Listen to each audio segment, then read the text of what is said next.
Hare Krishna. Hi friends, Pallavi and Pradeep blogs চ্যানেলে তোমাদের অনেক অনেক স্বাগত আর অনেক অনেক ভালোবাসা। তোমরা সবাই কেমন আছো? আশা করছি ভালো আছো এবং সুস্থ আছো। আমিও আগের থেকে ভালো আছি, তবে ঠান্ডাটা লেগে আছে। কালকে সন্ধ্যে থেকে তো আমার ছেলের জ্বর, শরীর খারাপ, এখনও শুয়ে আছে। আর এখন আমি দেখো স্নান টান করে নিয়েছি। ঠাকুরের জল নেই বলে ঠাকুরের আর জল মিষ্টিটা দিতে পারলাম না। বিকেলবেলা দিয়ে দেবো বা বেলার দিকে করে জল আসবে, তখন জলটা ভরে দিয়ে দেবো। আর হচ্ছে এখন খাটের ওপরের বিছানা গোছানো হয়নি, মেজের বিছানা গোছানো হয়নি, গোছাবো একটু পরে। তবে এখন আমার ছেলের দেখছি আবার গাটা গরম হচ্ছে। কালকে তখন 1:05, তখন ওষুধ খাওয়ালাম, হঠাৎ করে বমি করে দিল। আবার ফের ওষুধ খাইয়ে দিলাম, দিয়ে যাওয়া একটুখানি ঘুম পাড়িয়ে দিলাম 2টো নাগাদ। আমি একটুখানি ঘুমিয়েছি, ব্যাস আবার 4টে থেকে উঠে আমার ডাকছে। দেখছি গা পুরো গরম। আবার ওষুধ খাওয়ালাম, খাইয়ে 5:45-র সময় ঘুমালো। তারপরে আমি একটু ঘুমিয়ে পড়েছি, ওই জন্য আমি আর উঠতে পারিনি। সকালবেলায় উঠে আর রান্না করতে পারিনি, মিথ্যা কথা বলে লাভ নেই। শুধু ডালিয়া করেছি একটু প্রেসার কুকারে, বরবটি কড়াই, আলু ডিম ভেজে একটা পেঁয়াজ দিয়ে ডালিয়া করলাম। আমার বরকে দিয়ে দিয়েছি, দুপুরে খেয়ে নেবে। আর ডিম সিদ্ধ দিয়েছি বরকে। আর কালকেকার পরোটা ছিল, ডিম ভেজে দিলাম, খেয়ে গেল। আমার ছেলের ডালিয়া আর ডিম ভাজা খাওয়ালাম। আর ভাই মুড়ি চানাচুর ঝুড়ি ভাজা একটা ডিম ভেজে দিয়েছি, নিয়ে চলে গেছে। আমি এই মাত্র স্নান টান করে এসেছি, এসে বাতাসা দিয়ে জল খেয়েছি। এবার ছেলেটা দেখছি ঘ্যান ঘ্যান করছে, ওর কাছে এসছি, দেখি কতটা জ্বর, ওষুধ খাওয়াবো।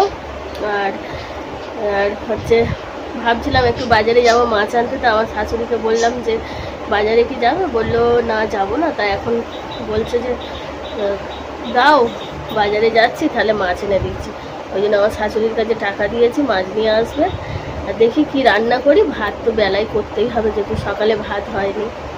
আর আমার বরেরও সত্যি কথা খুব অসুবিধা হয়ে আছে, যেহেতু ঠিক করে রান্নাও করে দিতে পারছি না। মানে এমন একটা তালে পড়েছি।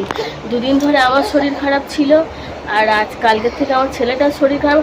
কি করব আমি নিজেই পেরে উঠছি না। আমার নিজের শরীর তো এমনি খারাপ, তার উপরে জ্বর টর ছিল, তারপর ছেলেটার শরীর খারাপ। আমি মানে রাতে করে ঘুমাতেই পারছি না, এমন অবস্থা। অর্ধেক রাত, মানে কি বলবো, 2-3টে পর্যন্ত, এই করে পরপর 3 দিন 2-3টে পর্যন্ত জেগে। তো যাই হোক, আস্তে আস্তে পরিস্থিতিটা তো সামলাতে হবে। দেখি এখন ছেলেটার ইয়ে।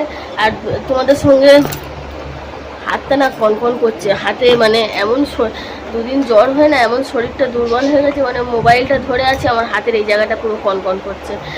আর আমার ছেলের হচ্ছে ভুলেও যাচ্ছি কথা। তো যাই পারে হোক, সেরকম কিছু তোমাদের সঙ্গে শেয়ার করতে পারবো না, তবে চেষ্টা করব। হ্যাঁ, তবে আমার তো ভিউয়ার্স বলতে সেরকম কেউ নেই, যে কজনই দেখো না কেন তাদের জন্য তো ভিডিও করি। তবে চেষ্টা করব যতটুকু যা পারবো শেয়ার করবো। আর আমার ছেলেটার যেহেতু শরীর খারাপ, হাতটা কখন করছে, ছেলেটার শরীর খারাপ, তো ওকে এই সময়টা বেশি দিতে হবে। আর ওর শরীর খারাপ হলে একদম কোল থেকে নামতে চায় না। আচ্ছা যাই হোক, যতটুকু পারবো সারাদিন শেয়ার করব। আর ভিডিও হয়তো ছোট হবে, যা হয় হবে। তোমরা একটু মানিয়ে গুছিয়ে নিও, আবার টুকটাক কাজ করতে করতে কথা হবে। দেখো কি অবস্থা ছেলেটা। ও হ্যাঁ, হ্যালো বলে দাও, হাই গাইস বলে দাও। ভালো লাগছে না, বলবে না? তাও করলে আছে। সো দেখো গাইস, আমি এখানটা আলু বরবটি কড়াইটা ভাজছি, আর ঝিঙেটা কাটা রয়েছে। আর আমার সব মাছ নিয়ে এসে দিয়েছিল, মাছটা ধুয়ে নুন হলুদ মাখিয়ে ভেজে নিয়েছি। তো মাছটা ভাজা হয়ে গেছে দেখো। তো একেবারে দুবেলার মতন ঝোল করে নেবো মাছের।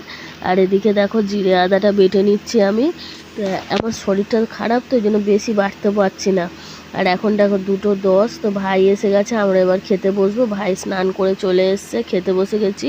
কাঁকরোল আলু উচ্ছে ভাজা করেছি আর মাছের ঝোল। তো কাঁকরোল আলু উচ্ছে ভাজা করেছি, সেটা তোমাদের সঙ্গে তখন আর শেয়ার করা হয়নি।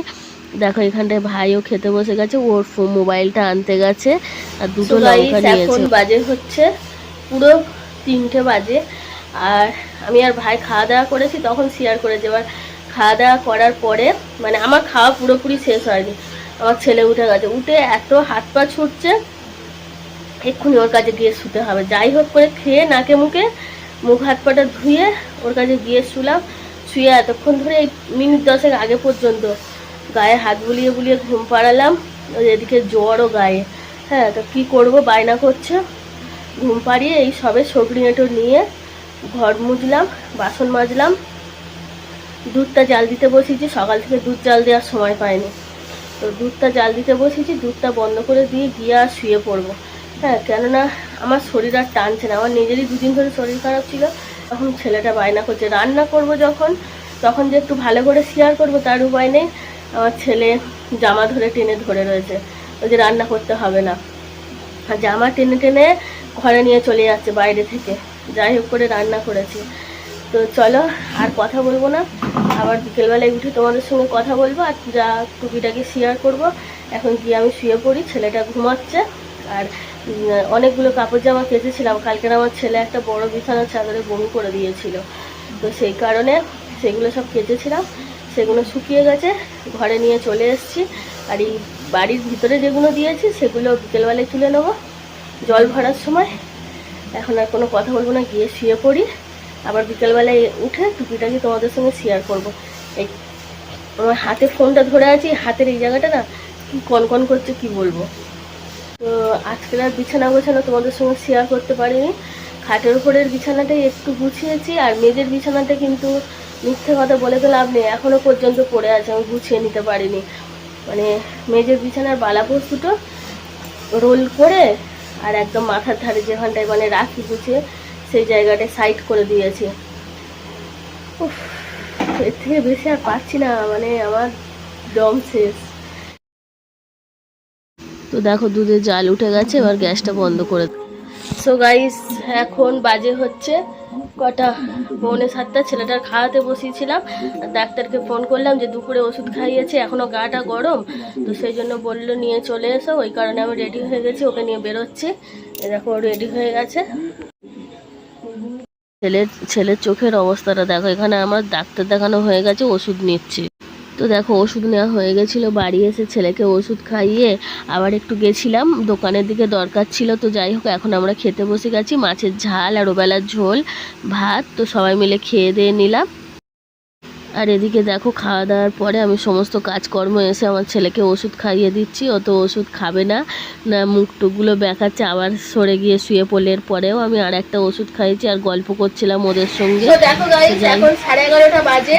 আজকের ভিডিওটা আমি এখানেই এন্ড করছি। সারাদিনে অনেক কিছু ঘটে গেছে, কালকের হচ্ছে আবার কথা হবে।